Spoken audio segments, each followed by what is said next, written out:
حضرت عبداللہ ابن عباس رضی اللہ تعالی عنہما سے پوچھا گیا کہ آپ سرکار نے ولیال عشر پہ کیا فرمایا، یہ کون سی راتیں ہیں؟ تو آپ نے فرمایا ذی الحج کی پہلی 10 راتیں، ان کی قسم رب نے فرمائی ہے، یہ بڑی ہی خاص راتیں ہیں، خاص دن ہیں۔ حضرت سیدنا ابو ہریرہ رضی اللہ تعالیٰ عنہ سے وہ مشہور مروی روایت ہے جو فرماتے ہیں کہ حضور علیہ الصلوۃ والسلام نے فرمایا کہ سال میں کوئی ایسا دن اور رات نہیں جو ان دنوں اور راتوں کے برابر ہو جائے، اور کوئی عمل ایسا نہیں کہ اس میں عمل کیا جائے۔ تو پوچھا گیا اس عمل سے جہاد بھی؟ فرمایا ہاں جہاد بھی، لیکن آگے چونکہ شہادت کا رتبہ آپ نے بیان کیا، فرمایا ہاں وہ شخص جو جان و مال سے لڑے اور پھر واپس نہ آئے، وہ شخص ہے، اس کا عمل افضل ہے، لیکن اس کے علاوہ کوئی عمل نہیں جو ان 10 راتوں یا 10 دنوں میں کوئی پیا جائے، نماز پڑھی جائے، اذکار کیے جائے، تلاوت کی جائے، قربانی کی جائے، کوئی عمل کیا جائے، اللہ اکبر، اس سے بڑا کوئی عمل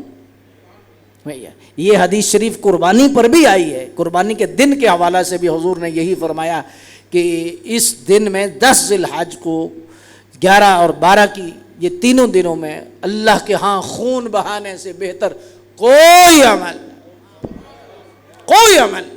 یہ حضور کا فرمان ہے، اللہ اکبر۔ تو یہ جو دن ہیں، یہ راتیں ہیں، ان کی کیا بات ہے، کوشش کرو ان راتوں کو ضائع نہ کرو۔ ابھی ہریرہ فرماتے ہیں حضور سے جب پوچھا گیا نا کہ ان دنوں میں کیا اذکار کرنے چاہیے، فرمایا لا الہ الا اللہ، اللہ اکبر، الحمدللہ، سبحان اللہ۔ ہاں جی، تو کوشش کرو کہ دن رات میں یہ وظیفہ کثرت سے ہو جائے۔ اور دوسرا پوچھا گیا کیا کیا جائے، فرمایا ان 9 دنوں کا روزہ جو ہے، فرمایا یہ اتنا بڑا عمل ہے کہ اس جیسا کوئی عمل نہیں۔ تو حضور سے پوچھا گیا کہ ان دنوں کے روزے کا اجر کیا ہے، تو حضور نے فرمایا ایک روزے کا ثواب 1 سال کے روزے کے برابر۔ یوم عرفہ کا جو روزہ ہے وہ علیحدہ ہے، باقی جو 8 ہیں یعنی 9 ذی الحج کا جو روزہ ہے اس کی تو فضیلت حضور نے خاص بیان کی ہے کہ فرمایا 2 سال کے گناہ معاف کراتا ہے، ایک موجودہ سال کے ایک آنے والے سال سے، جس سے علماء فرماتے ہیں کہ صغیرہ گناہ ہے، کبیرہ گناہ توبہ کے بغیر معاف نہیں ہوتا۔ اور اس روزے کی برکت سے یہ ہوگا کہ کبیرہ گناہوں کے اندر تخفیف آ جائے گی